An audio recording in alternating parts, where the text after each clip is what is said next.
जो सदैव राम प्रेम में मगन रहती थी। ऐसी मंथरा ने शिक्षा दी कि हाहाकार मच गया। सुबह प्रातःकालीन राज्याभिषेक होगा, राम जी राजा बनेंगे, आनंद बधावा। मंथरा की प्रेरणा से कोप भवन में जाना, कल चर्चा हो गई। महाराज दशरथ जी बहुत प्यार करते हैं कैकेयी जी से, बड़ा विनम्र स्वभाव, बड़ा प्रेमी स्वभाव कैकेयी जी का है। इसीलिए ये सूचना देने के लिए हर्षित होकर, आनंदित होकर जा रहे कि कल जो है हमारे प्राणाराध्य राम का राज्याभिषेक होगा। सबसे पहले सूचना कैकेयी जी को देते हैं। महाराज आनंद में मगन होकर जा रहे। महल में प्रवेश करते ही ऐसा लगा कि कुछ अशुभ हो रहा है। एक उजाड़ सा अनुभव, सब शांत। जो दास क्या है, क्या हो गया? महल में कोई मंगल नहीं, कोई, क्योंकि प्रवेश करते ही कैकेयी जी स्वागत के लिए आ जाती थी। कहां है? कोप भवन। कोप भवन सुनते ही डर गए महाराज। क्या ऐसा अपराध हो गया? कोप भवन में क्यों? वहां गए तो देखा आभूषण बिखरे हुए हैं, मोटे पुराने कपड़े पहने कैकेयी जी पड़ी हुई। कहा प्रिय, किसने ऐसा अपराध कर दिया? यदि कोई देवता भी जो अमरत्व को प्राप्त है उसने अपराध किया है, तो उस अमरत्व की प्राप्त देवता का भी नाश करने की सामर्थ्य मुझ में है। ये देवराज इंद्र को सुरक्षा प्रदान करते हैं महाराज दशरथ। देवासुर संग्राम में स्वयं आप रहे। और यदि कोई राजा तुम्हारा अनिष्ट चिंतन किया है तो उसको कंगाल बना देंगे, आदेश करो तुम। क्या? कैकेयी जी ने कहा आप केवल बड़ी बड़ी बातें करते हैं, हमें पता है आप मीठी मीठी बातें से हमें रिझाते हैं, आपको करना कुछ है नहीं। नहीं, आप बोलिए ना, आप बोलिए, प्राण मांगो, अभी मैं प्राण दे दूं। मैं 100 बार राम की शपथ खा के कहता हूं, तुम जो मांगोगी मैं दे। अब उठिए। आपको याद है आपने कहा था कि 2 वरदान आपको देंगे। अच्छा, तो तुम्हारा मान करना, रूठ जाना ठीक ही है, क्योंकि मेरा भूलने का स्वभाव में। तुम 2 की जगह 4 वरदान मांग लो। नहीं, हमें 4 नहीं, बस 2 ही चाहिए। बोलो क्या चाहिए? हमें लगता है आप दे नहीं पाओगे। तो तुम्हें राम की शपथ पर भी विश्वास नहीं? मैं राम की कसम खा के कहता हूं, जो मांगो अभी दे दूंगा, अभी। तो महाराज, मेरा पहला वरदान भरत का राज्याभिषेक, और दूसरा वरदान तापस वेश, विशेष उदासी, 14 वर्ष राम वनवासी। राम को 14 वर्ष का उदासीन स्वरूप धारण करके तपस्वी वेश में वनवास करना। महाराज तो एकदम व्याकुल, ये क्या मांग लिया? ये तुम कहीं दिल लगी तो नहीं कर रहे हो? विनोद तो नहीं कर रहे हो? मेरा राम तो शत्रुओं को भी प्रिय है, फिर ऐसा कौन सा अपराध राम ने कर दिया जिसके लिए तूने ऐसी कठोर बात मांग ली? मैं तुम्हारे हाथ जोड़ता हूं, तुम एक बार कह दो कि मैंने मजाक किया है। उनका महाराज कह रही थी आप दे नहीं पाओगे। मांग लो मांग लो मांग लो। तो तुम क्या समझते हो हम तुमसे चबेना मांग लेंगी? वरदान में चबेना मांग लेंगी? किसके बल पर बोल रहे थे? सत्य प्रतिज्ञ रघुवंशी होते हैं, सुनते चली आई हैं, और मैं खरीद के आई हूं क्या? ब्याह के लाए हो तो क्या मेरा पुत्र भरत अधिकारी नहीं हो सकता? दशरथ जी ने कहा सुबह होते ही भरत जी को मैं राज्याभिषेक पर, मेरे राम को वनवास की बात तूने क्यों मांग ली? क्या अपराध किया राम ने? तो तुम ऐसे ही कह रहे थे ना, देना देना। देखी व्याधि असाधन नृप, पर्यु धरनी धुनि मात, कहत परम आरत बचन, राम राम रघुनाथ। दशरथ जी ने जान लिया कि ये ऐसा रोग पैदा हुआ, अब मेरी मृत्यु होगी, क्योंकि मैं राम के बिना जी नहीं सकता। राम राम रघुनाथ मूर्छित हो गए। फिर कैकेयी जी देखा कि महाराज का शरीर शिथिल व्याकुल, जैसे कोई कल्प वृक्ष को उखाड़ के फेंक दे, ऐसे महाराज तड़प रहे हैं। कैकेयी जी कठोर वचन बोली मानो जहर भरे हुए हो। हम समझ रही थी ऐसा ही करना था आपको ये दिखावा, तो मांग मांग किसके बल पर आप बोल रहे थे? महाराज, गाल फुलाना और हंसना एक साथ नहीं हो सकता।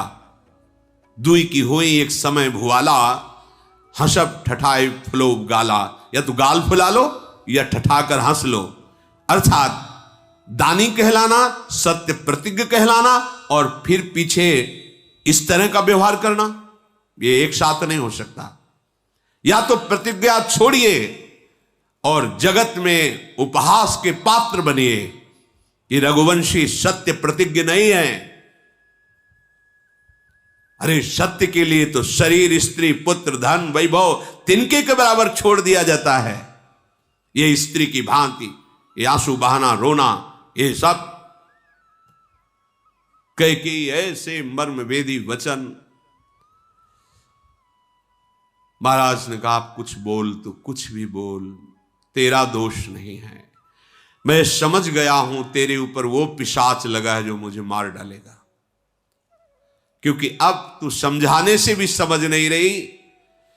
मुझे पक्का पता है कि भरत को राजपद नहीं चाहिए, क्योंकि वो राम प्रेमी हैं। ये मेरा ही कोई प्रारब्ध आया है जो तेरी बुद्धि में बैठ करके मुझे भोग भोगवा रहा है।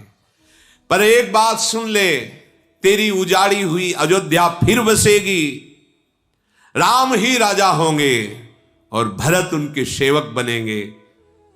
पर तू ये समझ, तेरा कलंक और मैं नहीं रहूं।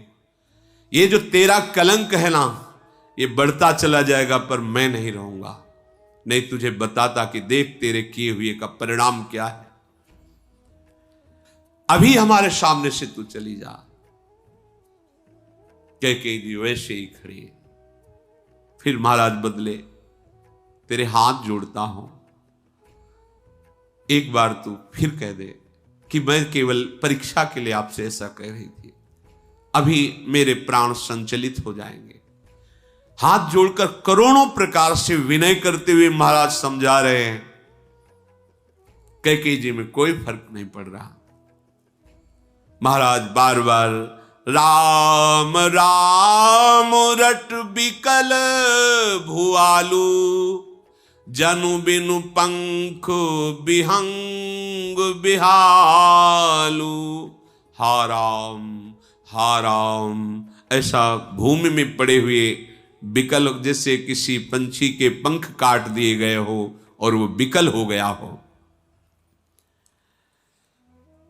दशरथ जी भगवान सूर्य को मना रहे कि आप सुबह मत करना, आप हमारे वंश के पुरखा हो, रघुवंश सूर्यवंश है। हे भगवान भुवन भास्कर, तुम प्रगट ही मत होना, सुबह मत होने पावे, रात ही बनी रहे। क्योंकि सुबह होते ही जो राज्य तिलक का समय था, वनवास का, इसने वरदान में, और राम सुनेंगे तो रुकेंगे नहीं, सुबह ही ना हो। विलाप करके महाराज रुदन कर रहे हैं। और राजद्वार पर वीणा, बांसुरी, मृदंग, शंख ध्वनि, नगाड़े की ध्वनि हो रही, क्योंकि प्रातःकालीन राज्याभिषेक है प्रभु श्री राम का। शूतमागध बंदीजन बिरदावली का गान कर रहे, वो सब सुनाई दिया तो राजा के हृदय में जैसे बाण लगा हो। कोई भी मंगल साज अच्छा नहीं लग रहा। राजमंत्री, राज सैनिकों की भीड़ है, महाराज की जय हो। सब विचार कर रहे कि सूर्य उदय होने को हुआ, अवधपति महाराज दशरथ अभी तक बाहर नहीं आए। आज तक ऐसा कभी नहीं हुआ, क्योंकि रात्रि के पिछले पहर में ही महाराज जग करके अपनी दिनचर्या करते हैं। फिर आज तो राम जी का राज्याभिषेक था, आज ऐसे कैसे हो सकता है कि महाराज इतना विलंब कर दिए। महाराज के बिल्कुल हृदयस्थ मंत्री हैं सुमंत्र जी। सब ने प्रार्थना की आप तत्काल महल में जाइए, जी घबरा रहा है, ऐसा लग रहा है कुछ अमंगल हो गया है। सुमंत्र जी जैसे ही प्रवेश किए तो ऐसा लग रहा है महल काट खाएगा। एक एक कदम भययुक्त पड़ रहा है। देखा कि विषाद ने डेरा डाल दिया, कहीं कोई शुभ सूचना नहीं मिल रही। जिससे पूछते हैं वो सर झुकाकर आंसू बहा देता है। दास दासियां, सुमंत्र जी का हृदय दहल, कुछ तो हुआ है।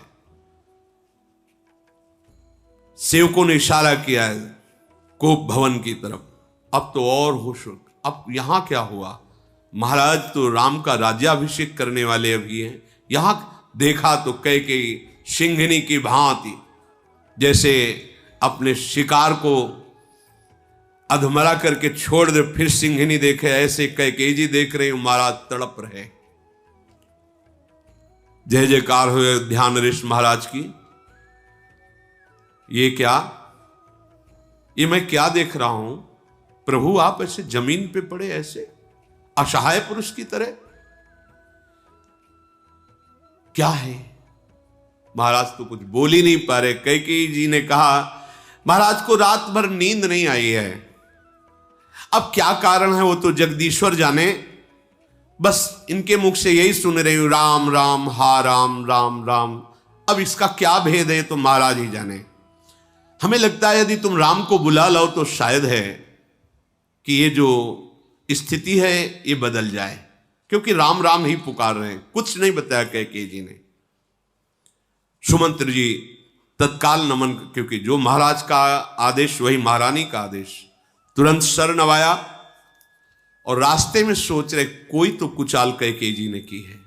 महाराज की ऐसी दशा तो हमने जीवन में कभी नहीं देखी। बहुत व्याकुल हैं, व्याकुलता पूर्वक विचार करें कि क्या होगा अगर हम राम को लिवा के लाए। कुछ तो है, क्या है? इतने महान मंत्री वहां तक सोच ही नहीं पा रहे कि कहीं राम को कोई 14 वर्ष के वनवास की बात हो सकती है। धीरज धरकर बाहर निकले तो सब मंत्री, सैनिक, नगर के सूत मागध, बंदी जन, सब, क्या हुआ महाराज? महाराज क्यों नहीं आ रहे? सबको धैर्य, अभी सब शांत रहो, शांत रहो। अलग अलग महल थे, श्रीराम जी का अलग, लखन जी का अलग, भरत जी का अलग, शत्रुघ्न जी का अलग, कौशल्या जी का अलग, सुमित्रा जी का अलग, कैकेयी जी का अलग। महाराज दशरथ चक्रवर्ती सम्राट हैं। भगवान श्री राम ने देखा कि पिता के समान बंदनी सुमंत्र जी आ रहे, तत्काल बाहर निकल करके प्रणाम मुद्रा में आइए, तो उनका आने का समय नहीं है। महाराज आपके श्रीमुख के दर्शन करना चाहते हैं, आप तत्काल पधारिए। बिना किसी राज लिबास के, क्योंकि सुबह अभी राज्याभिषेक होना है, तो वहां तो अलग सादी पोशाक में, पीछे अकेले प्रभु, आगे सुमंत्र जी। जो देखता है घबरा जाता है कि नहीं नहीं, कुछ तो गड़बड़ हो गया। ऐसा नहीं हो सकता था कि आज हमारे प्रभु ऐसे जाते। वो तो छत्र आदि जय जयकार करते हुए, वेद ध्वनि होती हुई, जो राज्याभिषेक की जैसी प्रणाली होती है राजाओं की, ये तो साधारण लिबास में जा रहे हैं। सारी प्रजा के ओठ सूख रहे हैं, क्योंकि प्राणों से भी अधिक प्रिय श्री राम है। जहां ऐसा लग रहा है मणि के बिना जैसे सांप व्याकुल, ऐसी पूरी प्रजा व्याकुल। क्या हो गया? पर कोई कुछ बता नहीं रहा। प्रभु ने जाके देखा महाराज की ये दशा, और कैकेयी मां की तरफ देखा तो जैसे सिंघनी क्रोध से देख रही शिकार की तरफ, ऐसे दशरथ जी की तरफ महाराज दशरथ की मानो अंतिम घड़ियां चल रही हूं, ऐसी स्थिति है। कोमल स्वभाव करुणामय प्रभु, पहली बार ये दृश्य देखा है, दुख का पहली बार दृश्य देखा है। ना कभी दुख सुना था, ना कभी दुख देखा था, पहली बार देखा। माता को प्रणाम किया और हाथ जोड़कर कहा, माता, पिताजी का ऐसा स्वरूप मैंने कभी नहीं देखा। क्या दुख है? आप तत्काल आदेश कीजिए। पिता को ऐसे दुख में देख करके मैं व्याकुल हो रहा हूं। कैकेयी जी ने कहा कि राम, क्या दुख है राजा को, ये तो राजा ही जाने, पर मुझे ऐसा लग रहा है वो तुम्हें बहुत प्यार करते हैं। और इन्होंने कभी हमसे कहा था कि 2 वरदान मांग लेना। आज मुझे मांगने की इच्छा हुई, मैंने मांगा, इसलिए इनकी ये दशा हो गई। क्या वरदान? भरत को राज तिलक और तुम्हें 14 वर्ष का वनवास। माता, ये तो हमारा सौभाग्य है। कि पिता के द्वारा दिए हुए वरदान की मैं अक्षरशः पालन करूं और मेरा प्राण प्रिय भरत राजा होगा, इससे बड़ा खुशी का हमारे लिए कौन सा अवसर हो सकता। भगवान है, भगवान देखो, ये तो मेरा इसमें तो पिताजी को आनंदित होना चाहिए। अब जो भी हो तुम इनकी आज्ञा सिरोधार्य करो। बेधड़क ऐसी कड़वी बाणी मानो कठोरता ही मूर्तिमान होकर के खड़ी हो।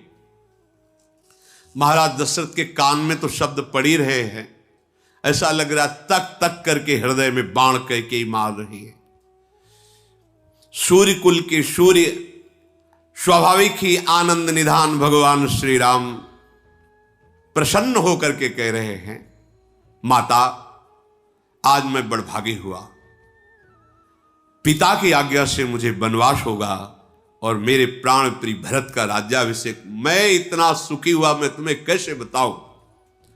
हे जननी, संसार में कोई मेरे समान बड़भागी इस समय नहीं होगा, क्योंकि पिता की आज्ञा का पालन करने का सौभाग्य मिला और इस वरदान में मुझे उन महामुनि तपस्वी जनों से भेंट होगी जो सदैव भगवत चिंतन परायण रहते हैं।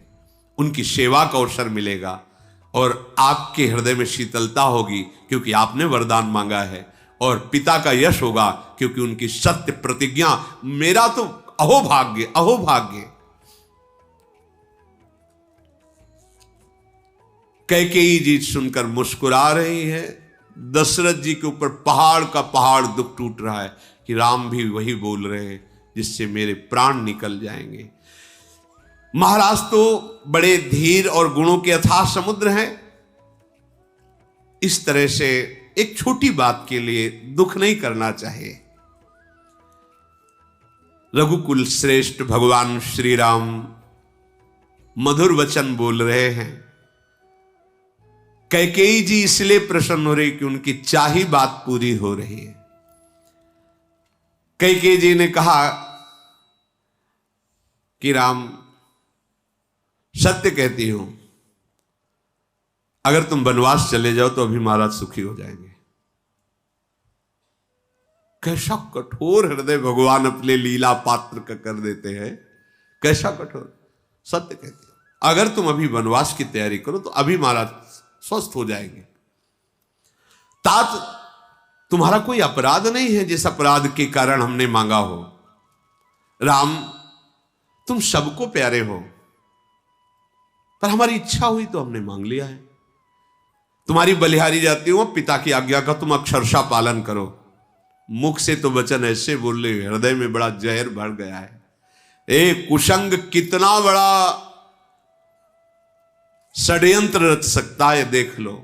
एक दासी के कुसंग से ऐसी परम पावन हृदय वाली माता के हृदय में कैसी कठोरता आ गई। जो भरत जी की माता है, प्रेम समुद्र भरत जिनके गर्भ में पले हुए, वो माता कह कि राम जी को प्राणों से भी अधिक प्यार करती रही हैं, पर कुसंग का ये स्वरूप। इसीलिए नरक का वास मिल जाए अच्छा, दुष्ट का संग न मिले, कुसंग न मिले, नहीं इष्ट गुरु साप से विमुख करा देता है। मूर्छा दूर हुई महाराज दशरथ जी की। राम राम राम, देखा सामने राम। उठ के तो बैठ नहीं सकते, इशारे से भगवान को छाती से लगा लिया।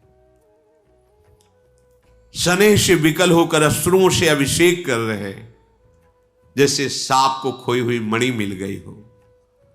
महाराज दशरथ के आंसुओं से भगवान का श्रीअंग अभिषिक्त हो रहा है। बोलना चाहते हैं, कुछ बोल नहीं पाते हैं। हृदय से लगाए ब्रह्मा जी को मना रहे हैं कि कुछ ऐसा कर दो, मेरे राम की बुद्धि बदल जाए और वो मेरी ये वरदान वाली बात ना माने।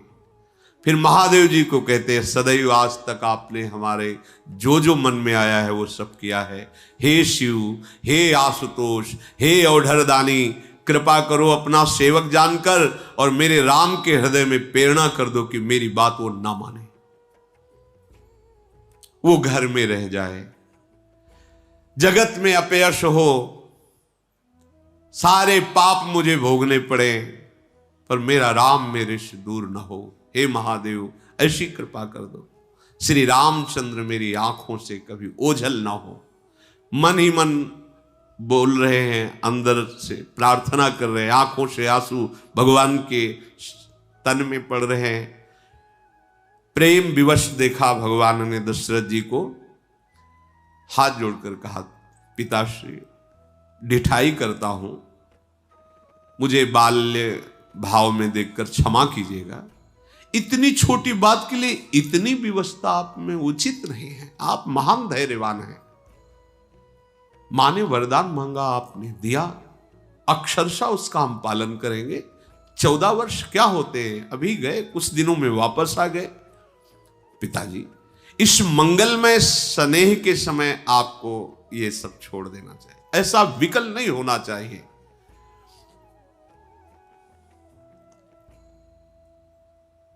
प्रभु का एक एक रोम पुलकित हो रहा है पिता की आज्ञा पालन करने के उत्साह में। दशरथ जी की एक एक श्वास जैसे कोई आग में जल रही हो। उनका पृथ्वी तल पर आज हमारा जीवन धन्य हो गया। राम जी बोले, आप हमारे प्राण प्रिय हो महाराज, आपकी आज्ञा प्राणों से भी अधिक प्रिय है। आप धैर्य धारण करो। आपकी आज्ञा पालन करने का अवसर मिला, मैं शीघ्र आऊंगा। अब जाकर के माता के पैर पड़कर और मैं वन की तैयारी करता हूं। महाराज के हृदय से प्रभु प्रगट में से अपने को छुड़ाया, चरणों में प्रणाम किया और निकल पड़े। ये बात बिजली की तरह दौड़ गई पूरी अयोध्या में कि ये तो क्या हो गया। कैकेयी जी ने 14 वर्ष का वनवास मांग लिया भगवान श्री राम का। जो सुनता है वो ऐसे जैसे किसी वृक्ष को काट दिया, ऐसे धड़ाम से गिर जाता। अयोध्यावासी भगवत प्रेमी महात्मा है सब, नर नारी बालक वृद्ध। राम को 14 वर्ष का वनवास, हा राम, सब गिर पड़ते। विषाद पूरी अयोध्या में मानो डेरा डाल दिया, किसी को धैर्य नहीं है। भरत जी का राज्याभिषेक, राम जी का 14 वर्ष का वनवास, कैकेयी जी ने वरदान मांग लिया है। जहां तहां लोग एकत्रित होकर के, यद्यपि पूज्य पद पर कैकेयी जी पर सब गालियां दे रहे हैं अयोध्यावासी। अरे भरत की मां ऐसा पाप में विचार, इस पापिनी ने क्या किया, पूरी अयोध्या का नाश कर दिया। बहुत सब हाहाकार मच गया। अरे ये अपनी आंखों को निकालकर रूप देखना चाहती है, ये अमृत फेंक कर विष पीना चाहती है। कुटिल कठोर दुर्बुद्धि अभागिनी कैकेयी ने ये क्या कह दिया। हमारे प्रभु रघुनाथ जी को 14 वर्ष का वनवास, ऐसे अयोध्यावासी ये पत्ते का सहारा लेकर पेड़ की जड़ काट दी। किस पर भरत राज्य करेंगे। अरे हम सब प्राण त्याग देंगे अयोध्यावासी, राम के बिना एक क्षण नहीं जीवित रह सकते, तो भरत राज्य किस पर करेंगे। ये नहीं समझा कैकेयी जी ने। ये क्या, हाय विधाता, हम क्या देखने के लिए उत्सुक थे। राम का राज्याभिषेक क्या दिखा दिया। मेरे प्राण प्रिय राम को 14 वर्ष का वनवास। आह,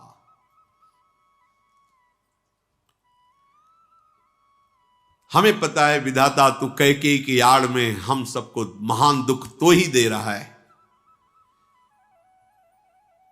कोई माथे पे हाथ रख के बैठा रो रहा है, कोई जीभ को दांतों तले दबा करके कि अब बोलने की क्या बात रह गई, रो रहा है। कोई कह रहा है हाय मेरे सारे पुण्य नष्ट हो गए, अगर मेरे पुण्य प्रताप होते तो मैं देखता कि राम राजा बने हुए। चंद्रमा चाहे शीतल किरणों की जगह आग की चिंगारियां बरसाने लगे, अमृत चाहे विष के समान हो जाए, पर भरत जी कभी राम जी से विमुख नहीं हो सकते। ये कैकेयी कैसे मानती है कि राम का वनवास होगा और भरत का राज्याभिषेक। भरत कभी ऐसा नहीं चाह सकते। जो कुल की बड़ी बूढ़ी माननीय स्त्रियां गुरु के समान पूज्य थी, उन लोगों ने सलाह की और कैकेयी के समीप गए, हृदय से लगाकर। यद्यपि सबका हृदय जल रहा, पर कैकेयी को हृदय से लगा के कहा, जो बड़ी पूज्या, जैसे वशिष्ठ जी की पत्नी श्री अरुंधति जी आदि आदि बड़ी पूज्या मान्या वयोवृद्धा ज्ञान वृद्धा समीप गई और कहा, कैकेयी जी आप तो कहती थी राम भरत से भी अधिक मुझे प्राण प्यारे हैं, क्या तुम ये झूठ बोलती थी। पूरी अयोध्या जानती है कि कौशल्या से भी अधिक प्रेम राम का आपके प्रति था। ये क्या कौन सा अपराध राम ने कर दिया, आप बताइए हमें। कहीं तुम्हें सवतिया डाह तो नहीं हो गया है कि कौशल्या पुत्र होने के कारण राम को तुम वनवास दे रही हो? क्या कौशल्या जी ने कभी कटु वचन भी तुम्हें बोला है? ये तुम सारी अयोध्या को क्यों मार रही हो? क्या सीता जी प्रभु राम के बिना यहां रह सकती हैं या जी सकती हैं? क्या लक्ष्मण प्रभु राम के चरणों से एक क्षण के लिए भी विलग हो सकते हैं? क्या यह अयोध्यापुरी बिना राम के जीवित रह सकती है? क्या बिना राम के भरत राज्य पद स्वीकार कर सकते हैं? क्या बिना राम के महाराज दशरथ के प्राण रह सकते हैं? क्यों उजाड़ रही पूरी अयोध्या के सौभाग्य को? हाथ जोड़ती हूं, कलंक मत ले। ठीक है, अगर तेरी यही इच्छा है तो भरत का युवराज पद होगा, पर राम को वन में जाने का क्या काम? राम राज्य के भूखे नहीं हैं, वो धर्म को धारण करने वाले हैं। कोई भी विषय उन्हें परास्त नहीं कर सकता। इसलिए मैं तुमसे प्रार्थना करती हूं, यदि तुम्हें यह बर्दाश्त नहीं हो रहा कि राम महल में रहे, तो अरुंधति जी ने कहा गुरु भवन में रहेंगे, कभी महल में नहीं आएंगे। भरत को राजा बना दे, गुरु भवन से बाहर नहीं निकलेंगे राम जी। पर वनवास के लिए तू क्यों कह रही है? अगर तू मेरी बात नहीं मानी तो तेरे हाथ में कुछ नहीं लगेगा, तेरा दुर्भाग्य प्रकट होगा, संसार तेरी हंसी उड़ाएगा। राम शरीखा पुत्र वनवास के योग्य है? जल्दी उठ और तैयारी कर, भरत का राज्याभिषेक होगा, पर राम का वनवास नहीं। वही उपाय कर जिससे महाराज सुखी हो और तुम्हारे सौभाग्य का वर्धन हो। वयोवृद्ध ज्ञान वृद्ध ये जो माताएं आई हुई थी अयोध्या से, ये ऐसी बस तनिक भी कैकेयी जी के मन में कोई फर्क नहीं पड़ा, बेरुखी होकर इससे देखते कोई बात, ऐसी क्रोध भरी दृष्टि से देख रहे मानो बाघिनी हिरनियों को देख रहे हो। सब एक दूसरे की तरफ फेरी, बोले रोग असाध्य है, ये ठीक होने वाली नहीं। ये मंदबुद्धि अभागिनी अब हम सबका विनाश करा के ही रहेगी। दैव ने नष्ट कर दिया कैकेयी का बहाना लगाकर, हम सब मारे गए, राम विमुख हो जाएंगे। सब वो कठोर वचन बोलती हुई कैकेयी के पास से चली गई। सभी नगरवासी विषाद में हैं और महाराज रघुनाथ जी तो ऐसे प्रसन्न हुए जैसे राज्याभिषेक के समय कोई अन्य प्रसन्न होता है। महाराज प्रसन्न नहीं हुए राम जी। जब राज्याभिषेक की बात सुनी तो उन्होंने कहा इस वंश में एक ही अनीति है, हम चारों भाई साथ जन्मे, साथ खेले, साथ सब संस्कार हुआ, पर राजा मुझे क्यों बनाया जा रहा है? ये हमारे प्रभु का स्वभाव है। जब सुना वनवास और भरत का राज्य, उछलते हुए कौशल्या जी के महल की तरफ जा रहे हैं। बहुत प्रसन्नता, कोई शोक नहीं है। देखा मुस्कुराते हुए रघुनाथ जी आ रहे, कौशल्या जी दौड़ पड़ी। अभी बड़े बड़े महल, वहां सूचना नहीं पहुंची। अभी कौशल्या जी ने तत्काल हृदय से लगा के माथा चूमा, मेरे लाल आज मैं बहुत खुश हूं। हृदय से लगाया, प्रेमवश माता के स्तनों से परम पावन दुग्ध राम जी का अभिषेक कर रहा है। महान आनंद, जैसे किसी कंगले को कुबेर पद प्राप्त हो जाए। बेटा आज मुझे वो सुख मिल रहा है, जल्दी करो। गुरुदेव ने जितने विधान बताए हैं वो सब विधान करना है। पूरी अयोध्या चाहती है जिस समय राज्याभिषेक होगा ना तुम्हारा, पूरी अयोध्या आनंदित हो जाएगी। देखो अब विलंब मत करो। तात जाऊं बलि बेग नहाओ, जो मन भाव मधुर कछु खाओ। देखो हमें पता है राज्याभिषेक में बहुत समय लगता है, जल्दी ना हो। हम कुछ बाल भोग बनाए, आप पाओ, फिर गुरु की आज्ञा के अनुसार राज्याभिषेक में जाओ। बहुत समय लगता है, तुम भूखे रहोगे और हमें अच्छा नहीं लगेगा। जल्दी जल्दी हम तुम्हें कुछ पवा देती हैं, स्नान करो जल्दी। भगवान गंभीर मुद्रा में खड़े, रघुनाथ तुम मेरी बात क्यों नहीं मान रहे? आज तक तो ऐसा नहीं हुआ। बात कहते ही तुम कहते थे जो आज्ञा, लेकिन इस समय तुमने उत्तर क्यों नहीं दिया? प्रभु ने कहा मां थोड़ा धैर्य धारण करना, जो मैं बात कहने जा रहा हूं। क्या क्या बात कहने जा रहे हो? मां मुझे पिताजी ने 14 वर्ष का बन, बस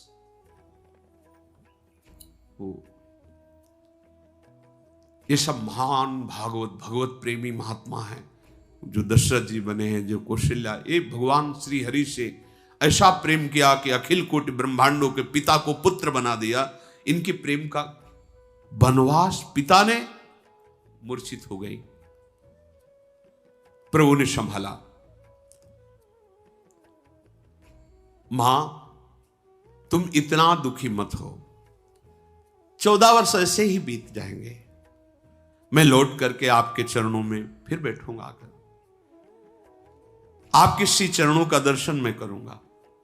पर आप यदि ऐसे दुखी होंगी तो मेरा साहस कैसे मुझे साथ देगा? बड़े नम्र मधुर वचन मां को हृदय से लगा के बोल रहे हैं, पर कौशल्या जी के हृदय में तो जो ज्वाला जली अग्नि की, बहुत गंभीर स्वभाव माता कौशल्या जी का, बहुत गंभीर स्वभाव, हास परिहास किसी भी तरह कुछ नहीं, महान गंभीर भगवान की मां है। जैसा यशोदा जी का स्वभाव वैसा कौशल्या जी का स्वभाव, बहुत मृदु स्वभाव। थर थर कांप रहा है शरीर कौशल्या जी का। बहुत धैर्य धारण किया, हिम्मत की, गदगद वाणी से कहा पुत्र तुम तो महाराज को प्राणों से भी अधिक प्रिय हो। मैंने जब सुना है तो तुम्हारी चर्चा ही करते मेरे पास बैठे रहे, मेरा राम ऐसा, मेरा राम ऐसा। तुम्हारे द्वारा ऐसा कौन सा अपराध हो गया जो तुम्हें 14 वर्ष का वनवास, कहां तो राज्याभिषेक का समय और कहां वनवास की बात? मुझे सही कारण बताओ। महाराज के मन में तो कभी भी हमने ऐसा तनिक भी अनुभव नहीं किया कि तुम्हारे प्रति थोड़ा भी लघु भाव। हर समय राम ऐसे, मेरे राम ऐसे, इसी में प्रफुल्लित। फिर 14 वर्ष का वनवासों कैसे दे सकते हैं? प्रभु कुछ बोल नहीं पा रहे थे तो सुमंत्र जी का पुत्र खड़ा इशारा किया, तो उसने हाथ जोड़ करके बताया कि माता कैकेयी ने 2 वरदान, एक भरत को राजगद्दी, दूसरा श्री राम को 14 वर्ष का वनवास। कौशल्या जी के हृदय की जो दशा हो रही वो तो वात्सल्य समुद्र है, पर हर मां जिसको ऐसा अपने पुत्र से प्रेम हो और वो पुत्र सुखपूर्व, आज तक प्रभु ने दुख सुना ही नहीं, देखने की तो बात, और उनको 14 वर्ष का वनवास, कुछ सुहाई नहीं दे रहा। बस शरीर में कंप है, आंखों में अश्रु है, और राम जी को अपने हृदय से पकड़े हुए हैं। बेटा यदि मैं कुछ भी बोलती हूं तो धर्म सामने खड़ा है, क्योंकि मैं एक पतिव्रता हूं। पतिव्रता अपने पति के प्रतिकूल वचन बोल ही नहीं सकती। मेरी दृष्टि में राम और भरत दोनों समान हैं। मैं बलिहारी जाती हूं, पिता ने जो आज्ञा की है तुम्हें करना चाहिए, पर यदि पिता ने आज्ञा की है तो पिता की आज्ञा से भी 100 गुना बढ़कर माता की आज्ञा होती है। मैं आज्ञा करती हूं कि तुम वनवास मत जाओ, माना पिता की आज्ञा सर्वोपरि होती है, पर तुम्हें पता होना चाहिए, तुम शास्त्रज्ञ हो, पिता की आज्ञा से 100 गुना बढ़कर माता की आज्ञा होती है। मैं आज्ञा करती हूं तुम्हें वनवास नहीं जाना, पर यदि जैसा मंत्री पुत्र ने बताया कि माता कैकेयी भी राजी हैं, तो फिर मैं बलिहारी जाती हूं, माता और पिता दोनों यदि राजी हैं तो तुम्हें वनवास जाना ही चाहिए। कैसा धर्म है, कैसा हृदय है। तात केवल पिता की आज्ञा होती तो मैं बिल्कुल जाने नहीं देता। जाओ, सैकड़ों अयोध्याओं से भी बढ़कर तुम्हें सुख प्रदान करने वाला वन बनेगा, ये मेरा आशीष है। जहां तुम रहोगे सदैव आनंद ही आनंद रहेगा। वन के देवता ये माता पिता की तरह तुम्हें दुलार करेंगे। पशु पक्षी वनवासी ऋषि मुनि ये सब तुम्हें सुख पहुंचाएंगे, मेरा आशीर्वाद है। हे रघुवंश के तिलक, ये आज अयोध्या अभागी हुई और वन बड़भागी हुआ, क्योंकि जहां आप जाकर वास करेंगे।